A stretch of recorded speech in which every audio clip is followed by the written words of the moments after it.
My name is Charysse Harper, and I'm from Oxnard, California. I went to USC, I studied journalism and cinema, and then I went to London and did my master's in management and leadership. So I'm combining all to make documentaries.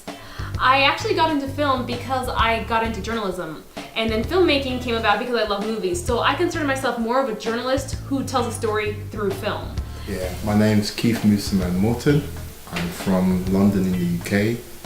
My parents are from St Kitts and Nevis, and film was something that I always wanted to do, and it wasn't until I moved to London that I got the encouragement to give it a try.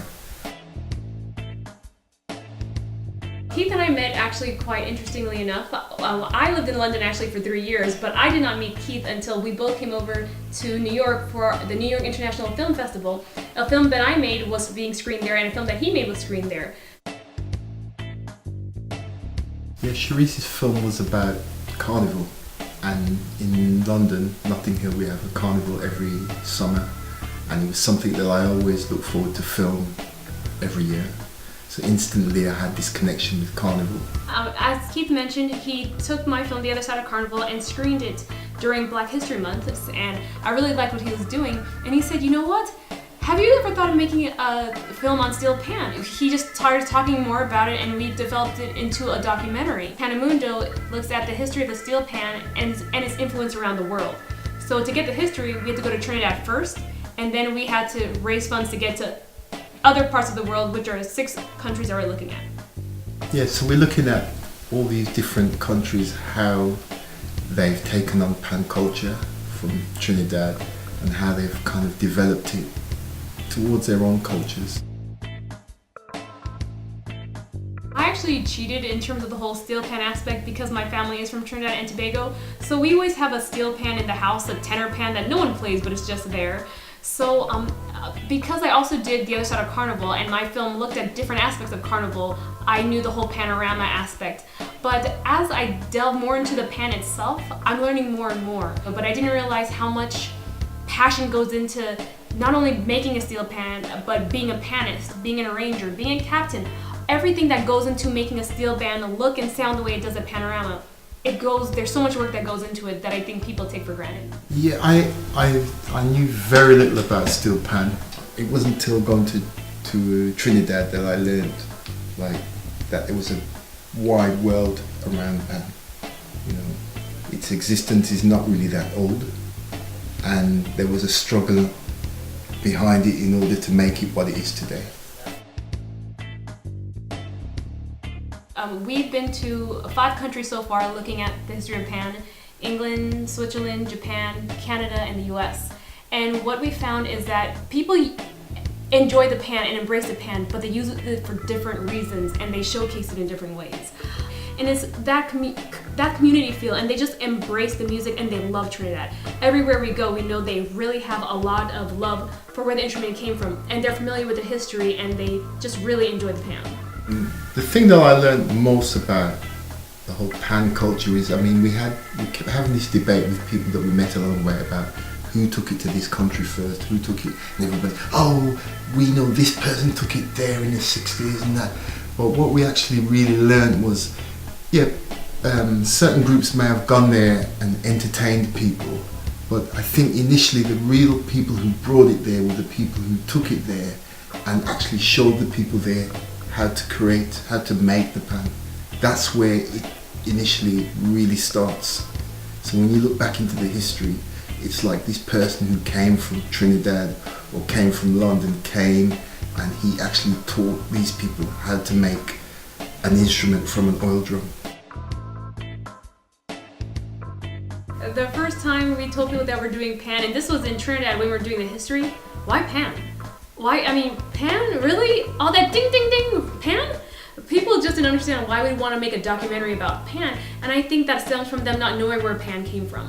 And what really intrigued me about the pan is how it became an instrument. I love the struggle, I love the fight, and you even see that in the different cities that we go to today. There's still that fight to get their music heard, to get their message across. I can't help but talk about it. So people ask me what we're doing, and I explain, and they say that I think pan.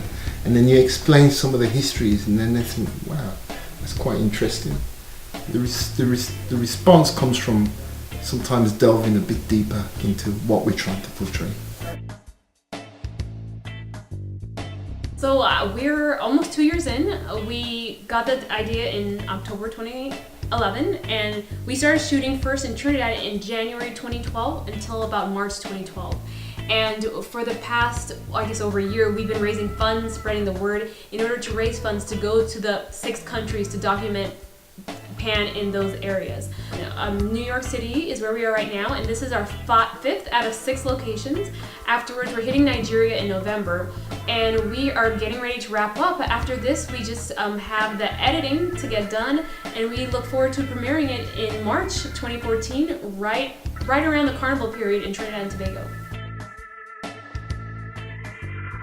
Yes, with every film that I make, I just want someone to take away something. It could be anything. But what I would like to see personally is that someone understands that, hey, this pan came from so much. It was like an instrument for independence. People used it to create change in a situation, and that can still be done today. There's just more to it than just that nice, soothful sound. Someone would rather watch a 30-second YouTube video than to read a newspaper. So whether I talk about Carnival or Steel Pan or Independence or the coup, I just want to showcase my culture. And I think that Steel Band is a great way because it will not only talk about Trinidad and Tobago, it will encompass all of the Caribbean, and even people outside of the Caribbean who come down to the Caribbean heard this music and now they're like, oh, there's a history behind it, there was a struggle. So I think I'd like people to take away more that it's just this thing made out from an oil drum, that within it contains history, it contains culture, it contains art, it contains struggle, and at the same time it takes young people and it molds them into something bigger than they think they can become. Along the way I've met people who said, oh, I was in the steel band and now I work as a doctor, or now I'm this. And I feel that it's the structure of the steel band itself that has kind of helped to promote and make these people become something. The Caribbean has so many different aspects that are still uncovered, that still people don't know about. If we look at what the pan was back in the 1940s, latter 1940s or the middle of the 1940s when it was, you're talking about poor people on the island of Trinidad, young people who have this urgency to create and make music. So I think the first thing it gave was the ability for poor people to make music. A Japanese girl said to us when we was in Trinidad, oh, I hit this thing once and I instantly knew that this was for me. So, you know, I think music has that power to kind of inspire, to help people to create, to make people think, to make people question. Like music itself feeds the struggle, and the struggle feeds the music. I think they both go hand in hand. In terms of the struggle, the steel pan came about, from the colonial government saying, hey, you guys can't beat instruments. Once the steel band was created, more and more bands developed and people just wanted to outdo each other. You're only as good as what you portray. So in a steel band, you have 10 people. Yeah, they could be hitting it this way, but hey, you're like, hey, that person's doing the same thing, but we have to be better than them.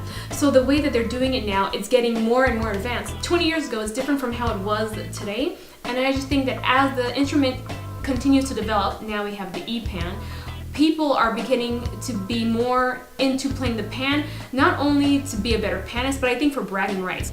And it's always that competition that drives human beings in general. So I feel that a person is only as good as its competition. Panorama is the largest steel band competition that will take place in a city. You take your best players, you create a band, it can be anywhere from 25 to 100 players, and you bring them to a competition. So you bring in the best of the best and you perform on stage to a 10-minute piece. You can pick any song. So say a song is 5 minutes. The arranger's job is to stretch it out to 10 minutes and be creative. Anything that you want to put into it to make it 10 minutes, it's your go. And from there, the judges will say, hey, you're the best band or you're not. So Panorama is just a long night, could be 5 to 7 hours according to where you see a panorama, of just non-stop steel band music. The large proportion of the people have to be into pan, but you don't have to be. I mean, I've kind of shown people clips of Panorama for the first time and they're like, wow. But you go to a Panorama and it's all about dynamics. It's all about getting something to lift the audience. It's strange when you feel that you almost want to dance to something that sounds a bit like Tchaikovsky. But it's that kind of effect, it's that kind of crossover. And can I also add that it's also, the bands are also performing, not just musically, but artistically. So you see bands that are jumping and dancing and waving while playing the instrument. So I think people not only go to hear the music, but they go to see the performance. And I think that that's very important now than it was back in the day. I think with any type of group, family, friends, there's always that leader, that person that inspires everyone, and there's those that fall in line and play a part.